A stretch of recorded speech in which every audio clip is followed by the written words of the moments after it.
이제 다 함께 예수 그리스도의 은혜와 하나님의 2021년 사랑과 5월 성령의 16일 교통하심을 드리겠습니다. 하나님의 말씀과 사람의 말을 구분하여 하나님의 말씀대로 살아가기로 다짐하는 사랑하는 우리 성도님들 머리 위에 지금부터 영원까지 함께 하시기를 간절히 축원하옵나이다.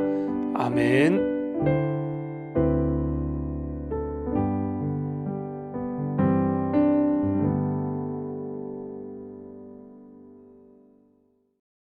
주님이 하시는 그 모든 일은 의롭다. 주님은 모든 일을 사랑으로 하신다.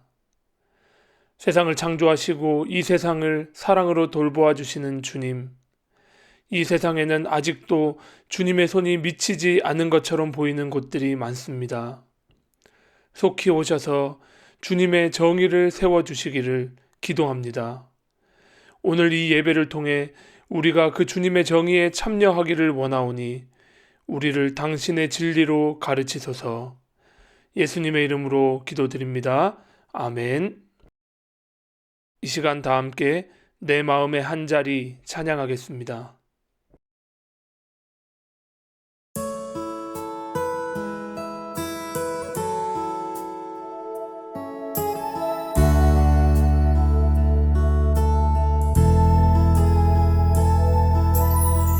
우리들을 위하여 십자가에 못 박혀 모든 죄를 용서하사 의인 삼아 주신 주 어떤 일이 있어도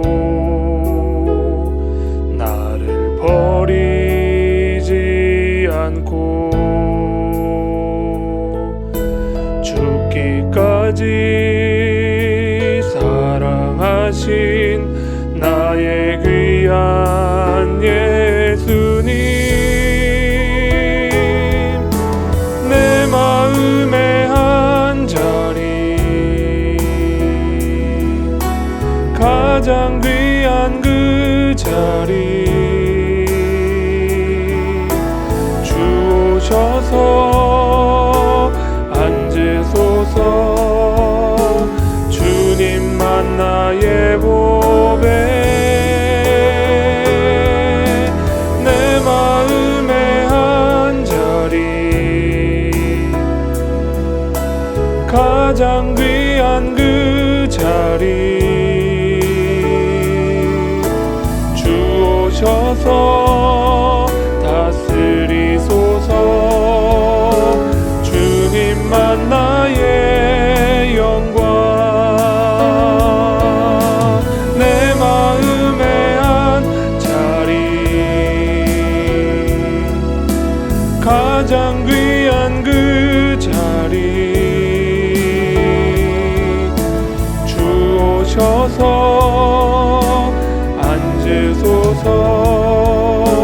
주님만 나의 보배, 내 마음의 한 자리 가장 귀한 그 자리 주 오셔서 다스리소서. 주님만 나의 영광, 주 오셔서 다스리소서. 주님만 나의 영광.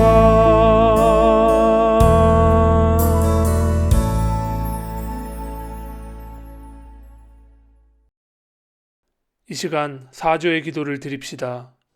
한 주 동안도 하나님의 나라와 그의 의를 구하기보다는 나의 의에 갇혀 살지 않았는지 돌아보며 사죄의 기도를 드립시다.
주님은 주님을 부르는 모든 사람에게 가까이 계시고 진심으로 부르는 모든 사람에게 가까이 계신다. 아멘. 다 함께 사도신경으로 우리의 신앙을 고백하시겠습니다. 나는 전능하신 아버지 하나님, 천지의 창조주를 믿습니다. 나는 그의 유일하신 아들, 우리 주 예수 그리스도를 믿습니다. 그는 성령으로 잉태되어 동정녀 마리아에게서 나시고 본디오 빌라도에게 고난을 받아 십자가에 못 박혀 죽으시고 장사된 지 사흘 만에 죽은 자 가운데서 다시 살아나셨으며 하늘에 오르시어 전능하신 아버지 하나님 우편에 앉아 계시다가 거기로부터 살아있는 자와 죽은 자를 심판하러 오십니다. 나는 성령을 믿으며 거룩한 공교회와 성도의 교제와 죄를 용서받는 것과 몸의 부활과 영생을 믿습니다. 아멘. 이 시간 다 함께 찬송가 400장 찬양하겠습니다.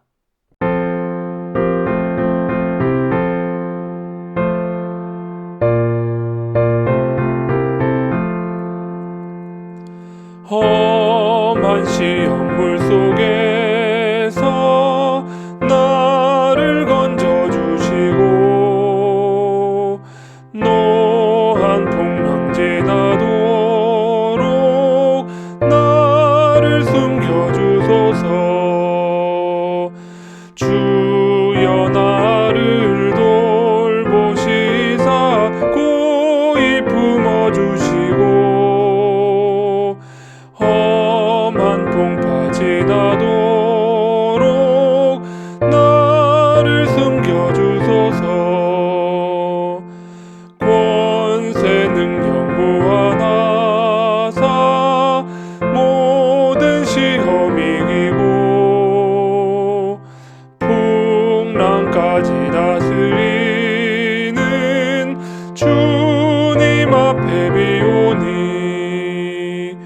주여 나를 돌보시사 고이 품어주시고 험한 풍파 지나도록 나를 숨겨주소서. 죄악 길에 빠진 이 몸 캄캄한 데에 매며 부르짖는 나의 원 들으소서. 내 주여 주여 나를 돌보시사 고이 품어주시고 험한 풍파 지나도록 나를 숨겨주소서. 아멘. 이 시간 우리의 공동체를 대표해 권영석 형제가 기도해 주시겠습니다. 사랑이 많으신 하나님 아버지, 감사합니다. 오늘도 이 자리에 쾰른 한인교회라는 이름으로 모여 함께 예배하고 교제할 수 있게 인도하시고 허락하시니 감사합니다. 매주 모이는 이 자리와 이 시간을 당연하게 여기지 않고 진정 감사함으로 하나님과 함께 보내길 원합니다. 한 주간 살면서 알게 모르게 지은 죄들을 돌아보기 원합니다. 나의 안위에만 몰입하여 나만 생각하고 나만 바라보는 우리의 이기심과 교만을 용서해 주시고 내 것에만 몰두해 주변 이웃에게 신경 쓰지 못한 시간을 회개하길 원합니다. 내 자신도 모르게 들어서 있는 자만을 버리게 하시고 내 것을 넘어 다른 사람의 아픔에 공감하고 위로하는 마음 주시기를 기도합니다. 그리하여서 우리의 삶을 통하여 하나님의 사랑이 주변 이웃에게 전해지기를 기도합니다. 하나님의 시선으로 세상을 바라보기를 기도합니다. 내 시선에 갇혀 일어나는 걱정과 근심을 내려놓고 하나님께서 주시는 새로운 소망으로 우리의 삶이 가득 차기를 기도합니다. 늘 나의 시선과 한계를 뛰어넘어 일하시는 하나님의 인도하심과 이끄심을 우리가 알고 경험하기를 원합니다. 내가 가진 눈을 들어 주를 보게 하시고 내가 듣는 귀를 열어 주님의 말씀을 듣게 하시옵소서. 세상의 아픔에 외면하지 않고 함께 슬퍼하는 우리가 되기를 기도합니다. 아직도 코로나로 인해 고통받는 나라들이 있습니다. 특히 인도에선 걷잡을 수 없을 만큼 환자 수가 늘어나고 있습니다. 그들을 위해 저희가 함께 기도할 때에 하나님의 치유하심이 그 나라 위에 임하기를 기도합니다. 이스라엘과 팔레스타인 땅에서 또 한 번 총과 폭탄이 떨어지고 있습니다. 하나님의 이름을 부르짖는 그 땅에서 어린아이들마저 피 흘리고 죽어갑니다. 그 땅에서 고통받는 이들을 위해 기도하기를 원합니다. 그 땅 위에 진정한 하나님의 사랑이 퍼지기를 기도합니다. 사역하시는 목사님 부부를 위해서 기도합니다. 목사님 두 분 일하고 공부하고 사역하실 때에 늘 건강 지켜주시고 이 쾰른 땅에서 하나님의 말씀을 깊이 묵상하고 하나님의 사랑을 전할 때 그들의 수고를 기쁘게 받아주시고 목사님 부부를 통하여서 쾰른 땅에 예수님의 사랑이 온전하게 전파되기를 기도합니다.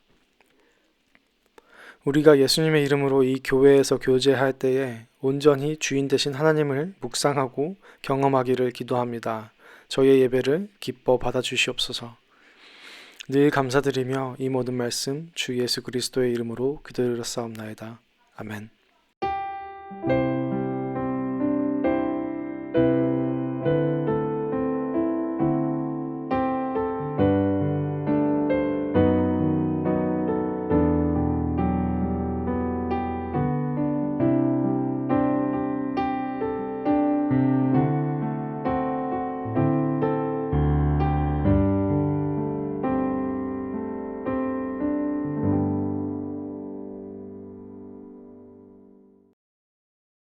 하나님의 말씀 보시겠습니다.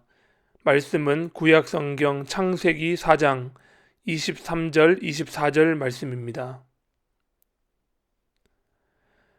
라멕이 자기 아내들에게 말하였다. 아다와 실라는 내 말을 들어라. 라멕의 아내들은 내가 말할 때에 귀를 기울여라. 나에게 상처를 입힌 남자를 내가 죽였다. 나를 상하게 한 젊은 남자를 내가 죽였다. 가인을 해친 벌이 7갑절이면 라멕을 해치는 벌은 77갑절이다.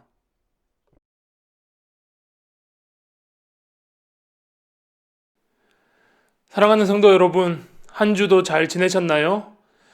오늘이 벌써 5월 셋째 주일인데요. 이 코로나 록다운으로 거의 갇혀만 지냈는데 벌써 2021년에 거의 절반이 지나가 버렸습니다. 반복되고 공허한 것 같은 우리의 일상이지만 이렇게 지극히 평범한 우리의 일상 속에도 하나님이 함께 하심을 우리가 발견할 수 있기를 소망합니다. 그렇게 된다면 이 큰 의미가 없어 보였던 우리의 평범한 일상이 결코 평범하지 않음을 우리는 발견하게 될 것이며 오늘 숨쉬고 생활하는 이 일상 자체가 바로 기적임을 깨닫고 하나님께 감사할 수 있을 것입니다. 자, 그럼 오늘 말씀으로 한번 들어가 볼 텐데요. 자, 여러분들 혹시 유사 휘발유를 아십니까? 이 요즘에도 많이 있는지는 모르겠지만 예전에 한국에 한창 이 유사 휘발유가 유행하던 때가 있었습니다. 운전을 하고 길을 가다 보면 주유소도 아닌 곳에 이렇게 차가 들어갈 수 있는 작은 공간과 또 옆에 페인트통이 많이 쌓여 있고 그 옆에는 큰 글씨로 신나 또는 세녹스라고 적혀 있는 것을 많이 보셨을 겁니다. 이 유사 휘발유는 이 고유가 시대에 특히 한국같이 기름 한 방울 나지 않는 나라에서 조금 더 저렴하게 자동차 연료를 채울 수 있다는 사실 때문에 이용하는 사람들이 많았습니다. 비록 그것이 불법이었음에도 말이죠. 자, 그런데 여러분 혹시 알고 계셨습니까? 이 신나라고 하는 이 유사 휘발유의 성분 90%가 원래 휘발유를 구성하는 성분과 똑같다는 사실 말입니다.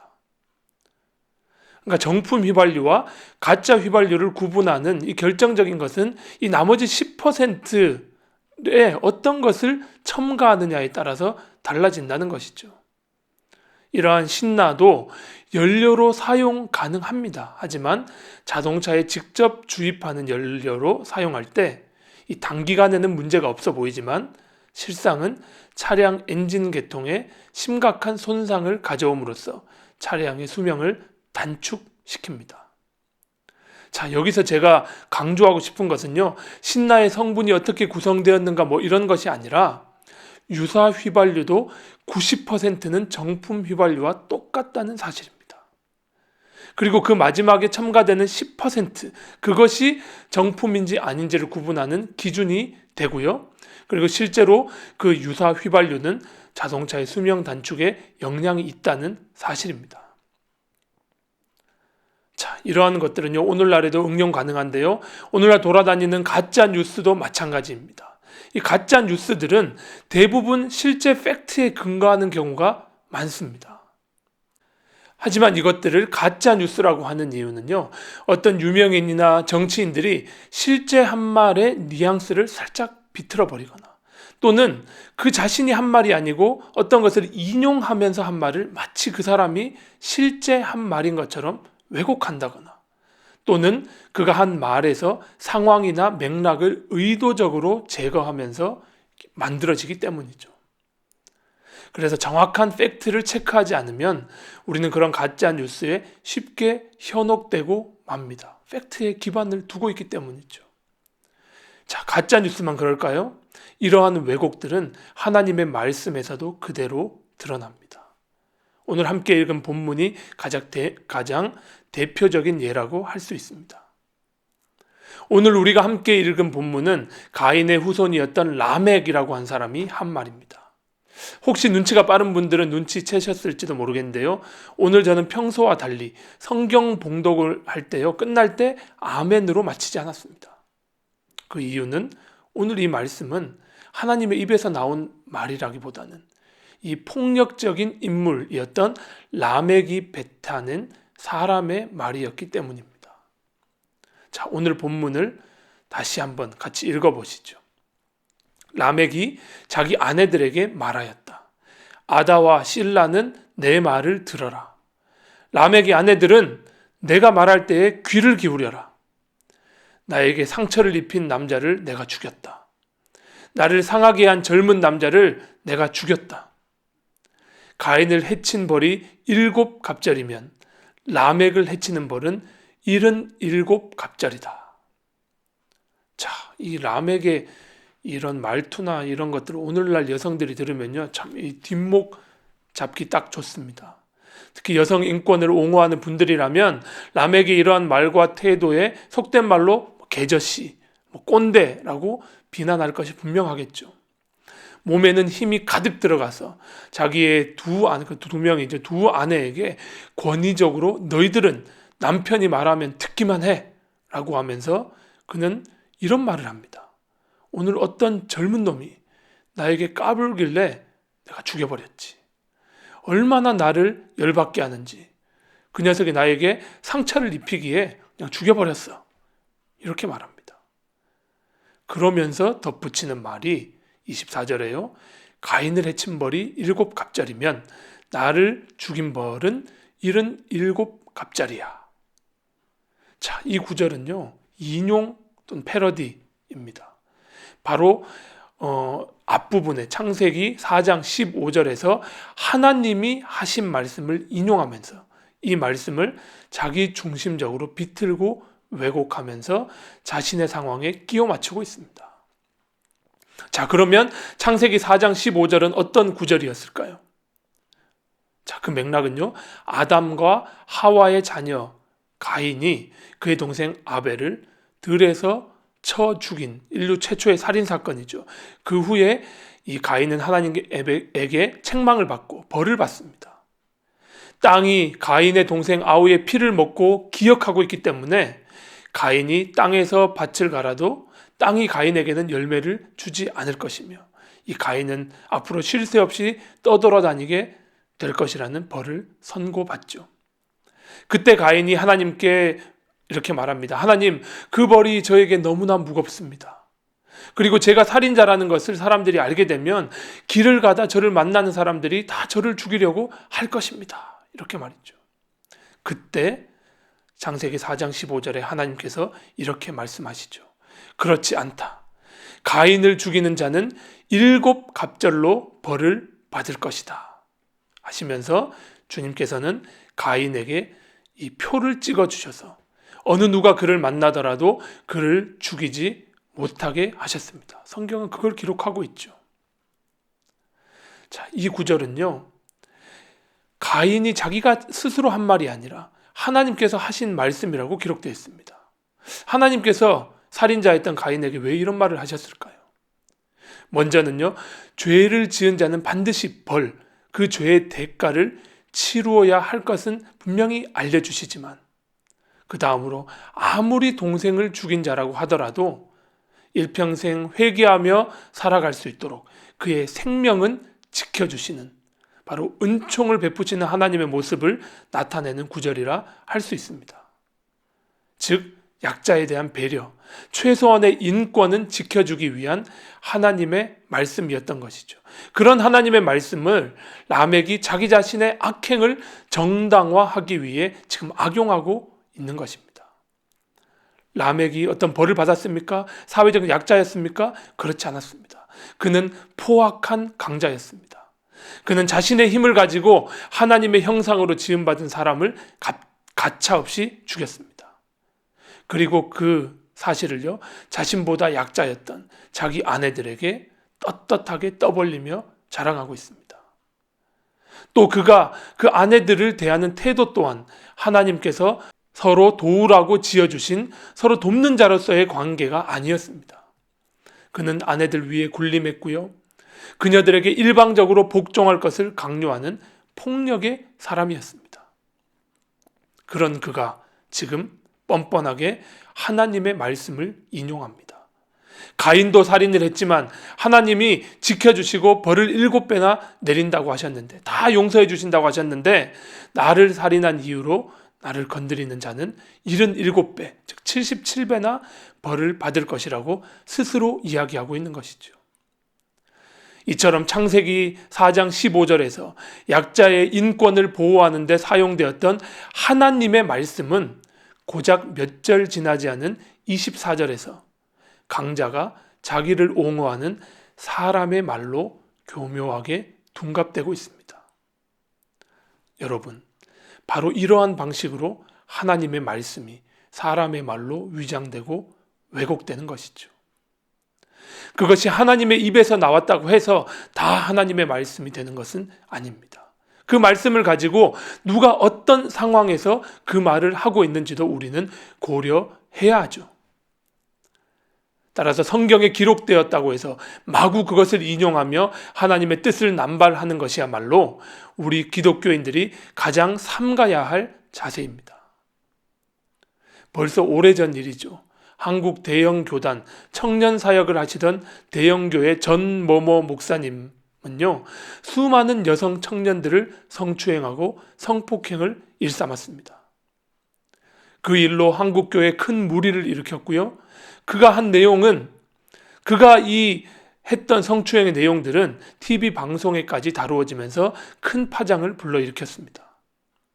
그 목사는 결국 교회에서 쫓겨났지만 거액의 돈을 챙겨 나가서 서울의 대학 중심가에 또다시 교회를 개척했습니다. 그는 전혀 반성하지 않았습니다. 제가 발견한 더 심각한 문제는 그렇게 해서 개척해서 나간 교회에 그 목사를 추정하는 성도들이 1000명 이상 모여들었다는 사실이었습니다. 저는 그 목사가 설교 시간에 계속해서 이 다음의 내용을 강조하는 것을 들은 적이 있습니다.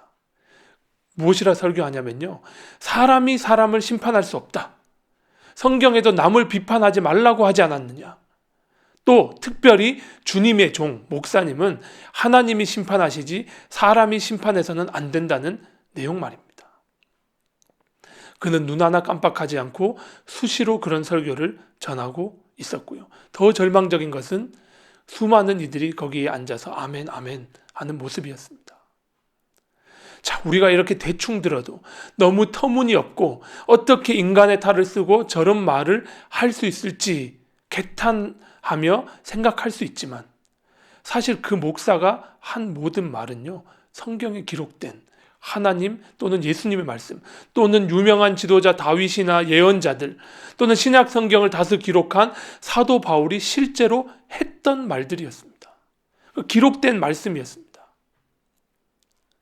바로 오늘 본문의 라멕과 같이 전형적으로 가해자가 자신의 잘못에 대한 대가를 치르지 않기 위해 자신을 정당화하며 자신을 공격하는 자들을 저주하기 위해 하나님의 말씀, 예수님의 가르침, 이 성경의 말씀을 왜곡하고 있는 것이죠.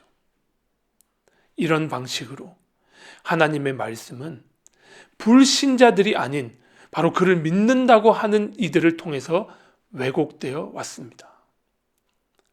저러한 극단적인 예가 아니더라도 그러한 말씀의 왜곡은 우리 아주 가까운 곳에서도 수도 없이 일어나고 있습니다.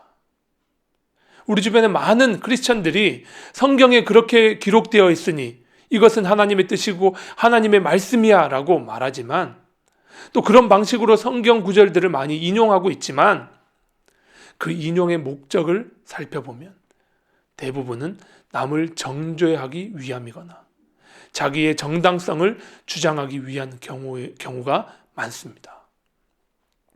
바로 그러한 경우 하나님의 말씀은 사람의 말로 변질되고 마는 것이죠. 물론 때로는 자신의 정당성을 주장해야 할 경우도 있습니다. 실제로 사도 바울의 경우에도 이 사도 바울 당시에는 바울이 예수님을 직접 보지 못한 이유로 삼류사도, 심지어는 거짓사도, 가짜 선지자로 불렸습니다. 바울은 그것을 바로잡기 위해서 거의 대부분의 편지에서 자신이 참된 사도, 하나님이 직접 불러주신 참된 사도임을 입증하기 위해서 많은 지면을 할애합니다. 하지만 그 내용을 보면 바울이 자신의 사도권을 변호했던 이유는 자신의 권위와 안위를 위함도 아니었으며 오히려 복음의 참 가치를 입증하기 위한 것이었음을 우리는 알 수 있습니다. 복음의 가치를 입증하기 위해 자신의 사도직을 옹호해야 했던 바울과 자신의 잘못을 덮고 자신의 권위를 옹호하기 위해 하나님의 말씀을 가져다 쓰는 라멕을 우리는 구분할 줄 알아야 하겠습니다. 그것이 바로 성경에서 이야기하는 영을 분별하는 지혜라고 할 수 있습니다. 특별히 가짜 뉴스들, 거짓 뉴스들이 넘쳐나는 우리 시대의 그리스도인들이 꼭 가져야 할 지혜일 것입니다. 오늘 우리가 사는 이 시대는 쓸모없는 말들이 넘쳐나는 시대입니다. 하나님의 말씀과 사람의 말은 구별하기가 힘들 정도로 서로 뒤엉켜서 우리의 판단을 흐리게 하고 있습니다. 가짜가 판치는 세상인 것이죠. 하나님의 말씀이 사람의 말로 왜곡되는 이런 일에 오히려 신앙이 없는 사람들은 자유롭습니다.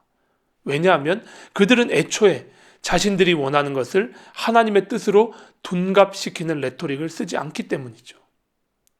하지만 믿는 신자들 사이에서 인용되는 성경 말씀들, 하나님의 뜻, 하나님의 은혜라는 말 사이에 얼마나 많은 라멕의 의도가 숨어 있는지 우리는 주의해서 보아야 합니다. 오늘 이 설교 말씀을 들을 때조차 우리는요, 내가 라멕이 아닌지 돌아보기보다는 아마도 내 주위에 수많은 라멕들을 떠올리게 될 것 같습니다. 하지만 여러분 주의하시기 바랍니다. 나를 제대로 돌아보기 이전에 다른 이들을 정죄하기 위해서 진리의 말씀을 손에 들기 시작하면 우리는 율법으로 이웃을 정죄하기 위해 돌을 든 바리새인들과 다르지 않게 됩니다.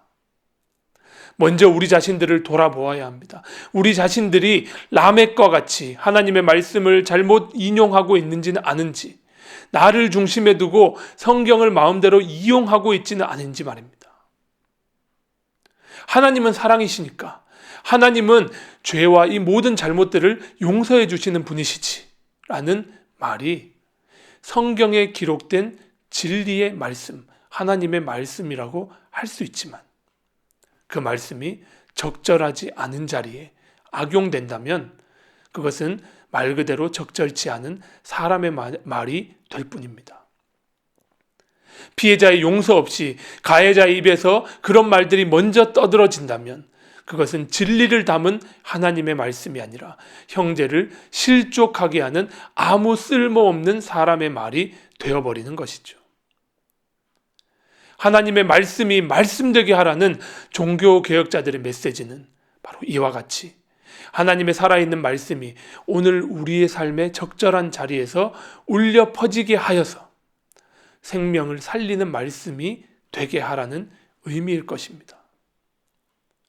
성경에 그냥 쓰여 있다고 해서 절대 진리라고 무례하게 마구 쏟아내는 말들로 인해 오늘날 기독교가 힘을 잃어가고 있습니다. 성경 말씀을 많이 읽고 그 말씀을 많이 암송한다고 해서 우리가 그 의미를 바르게 아는 것은 아닙니다. 성경에 기록된 말씀들은 이 기록된 당시에 역사와 상황 안에서 적절하게 외쳐졌을 때 그 말씀은 때로는 힘 있는 자의 폭력을 중단시키기도 했으며 죽어가는 자들, 약한 자들을 일으키기도 했고요. 또한 병든 마음, 악한 영에 사로잡혀 있는 자들에게 참 평안을 찾아주기도 했습니다. 또한 죽음의 위기 속에 있는 사람들에게도 참 평안과 생명을 전해주는 능력이 되기도 했습니다. 참된 말씀의 권위가 실종된 오늘 이 시대에서 우리들은 이 시대적 흐름을 거슬러 올라가 말씀의 능력을 다시금 경험하고 회복해야 할 것입니다. 그리고 그 살아있는 말씀을 적절한 우리의 삶의 자리에 다시금 외치고 전달해야 합니다. 그 말씀을 가지고 세상으로 나아가서 욕망에 사로잡혀 있는, 욕망으로 불타오르고 있는 사람들의 마음에 욕망의 불을 꺼야 합니다.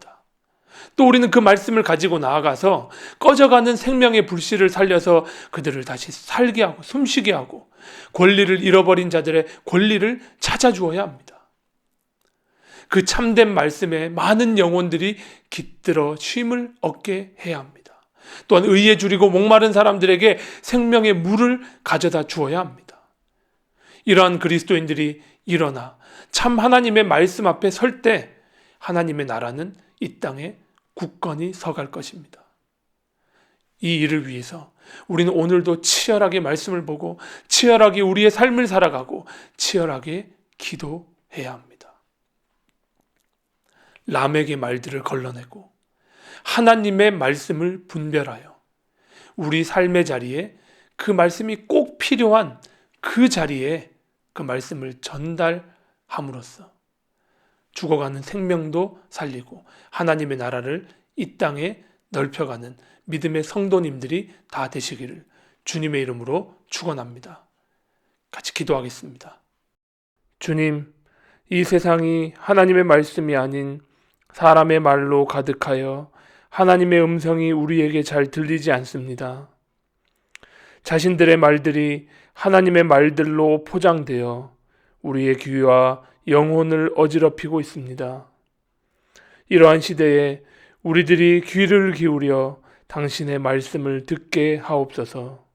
그 말씀을 분별할 수 있는 지혜를 주옵소서. 그리고 그 말씀을 전해져야 할 자리에 전하게 하옵소서. 그래서 그 말씀이 우리 삶 속에 살아 역사함을 경험하게 하옵소서. 거룩하신 예수님 이름으로 기도드립니다. 아멘. 이 시간 다 함께 소원 찬양하겠습니다.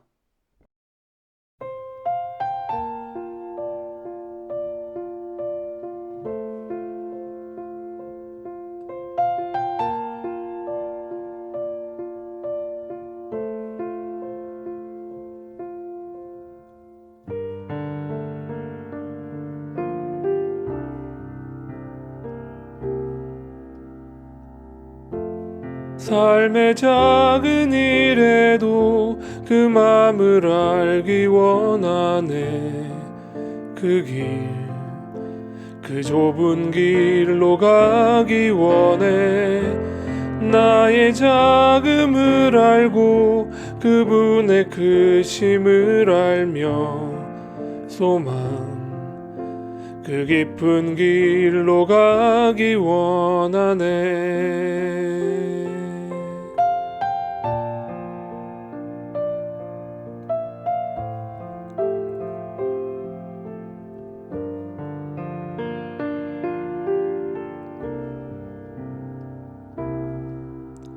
저 높이 솟은 산이 되기보다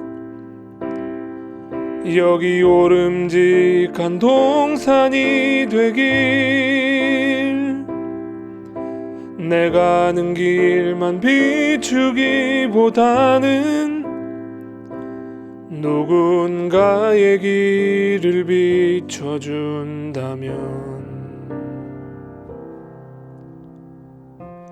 내가 노래하듯이 또 내가 얘기하듯이 살길 난 그렇게 죽기 원하네. 삶의 한 절이라도 그분을 닮기 원하네. 사랑 그 높은 길로 가기 원하네.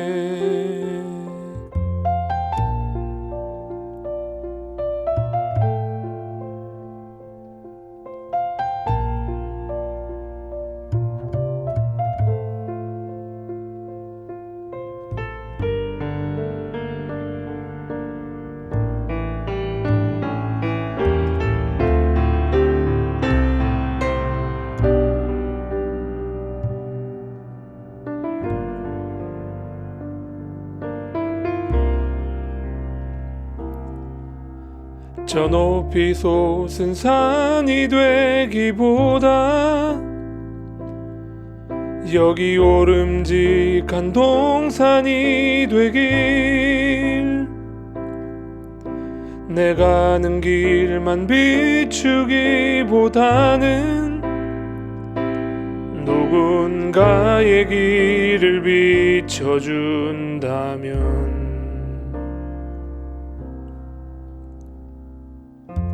내가 노래하듯이 또 내가 얘기하듯이 살길 난 그렇게 죽기 원하네. 삶의 한 절이라도 그분을 닮기 원하네.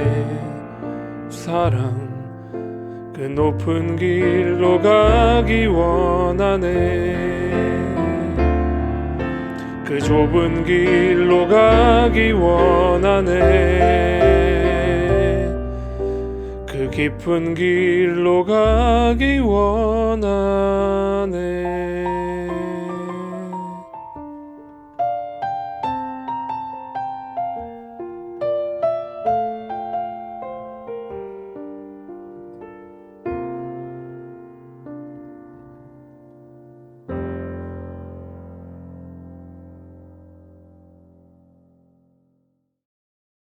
예수 그리스도의 은혜와 하나님의 사랑과 성령의 교통하심이 하나님의 말씀과 사람의 말을 구분하여 하나님의 말씀대로 살아가기로 다짐하는 사랑하는 우리 성도님들 머리 위에 지금부터 영원까지 함께 하시기를 간절히 축원하옵나이다.